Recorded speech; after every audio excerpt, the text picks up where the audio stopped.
Hi guys, good afternoon. For today's video guys, naglinis na lang, may nagpatulong na lang ako sa dalawang hawak ko kasi ang ibang hawak ko lumipat na, tapos ngayon nagpasporting yung iba, ngayon dalawa lang nagpatulong na ako, naglinis sa rooftop, tapos naglinis kami doon, tapos pagkatapos dito kami sa 4th floor, naglinis ng CR, nagmap.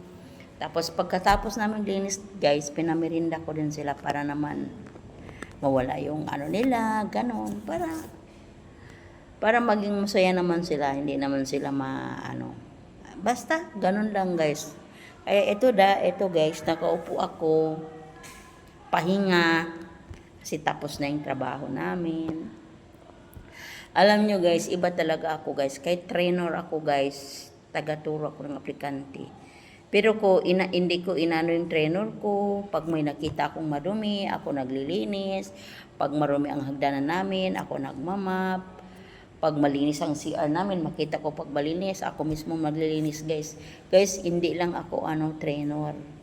Lahat ginagawa ko kasi mahal ko trabaho ko eh. Alam mo guys, kaya ko ginagawa to kasi mahal ko talaga trabaho ko. Tapos mahal mo talaga ang trabaho mo.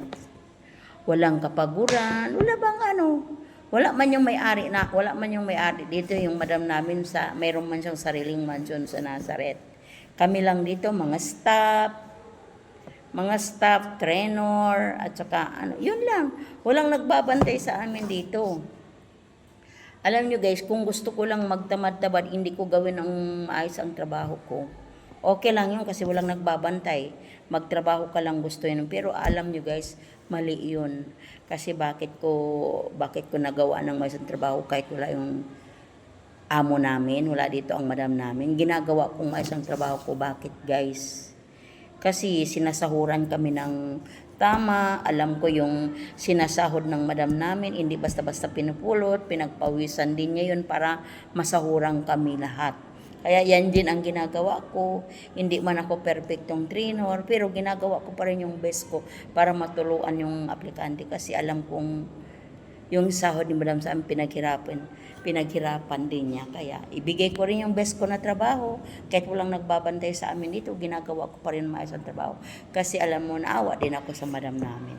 Kasi sinasahuran kami ng tama, dapat ibigay din namin yung best namin na trabaho, di ba? Kahit walang makabantay. Okay, sa trabaho naman, masasabi ko lang sa mga nag-abroad o mga kahit wala man yung amo nyo sa harapan o nasa harapan, ipakita nyo rin yung kasipagan yung maayos na trabaho.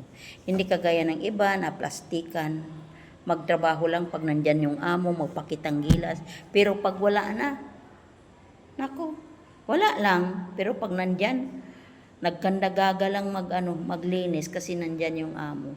Pero mali yun. Hindi man nakakita ng amo ang kasipagan natin, makikita naman ng amo o hindi. Andyan naman yung Panginoon, nakikita niya lahat ang ginagawa natin. Kailangan maging honest lang tayo sa trabaho. Hindi lang sa harapan, hindi lang patalikuran. Yung totoong serbisyo ba? Totoong serbisyo. Yan ang masasabi ko sa inyo. Pag mahal mo ang trabaho mo, kahit anong trabaho pa yan, maglinis ka ng CR, magwalit, magpunas, walang kapaguran yun. Bakit ginagawa ito? Kasi mahal na mahal ko ang trabaho ko. Kaya masaya akong naglilinis ng CR. Sabi nga ng iba, bakit daw ako naglilinis? Pero alam mo bakit? Masaya ako eh. Mahal ko ang trabaho ko. Ganon yung kung mahal natin ang trabaho, di ba? Okay, yan ang payo ko sa mga mag-a-abroad. Kailangan sipagan nyo lang. Sipag at syaga, determinasyon ang importante. Tiwala sa sarili. Yan ang masasabi ko. Okay guys, good afternoon. Habang nagpahinga ako. Eto guys, for today's video, habang nagpahinga ako, nagbibideo ako. Thank you very much for watching.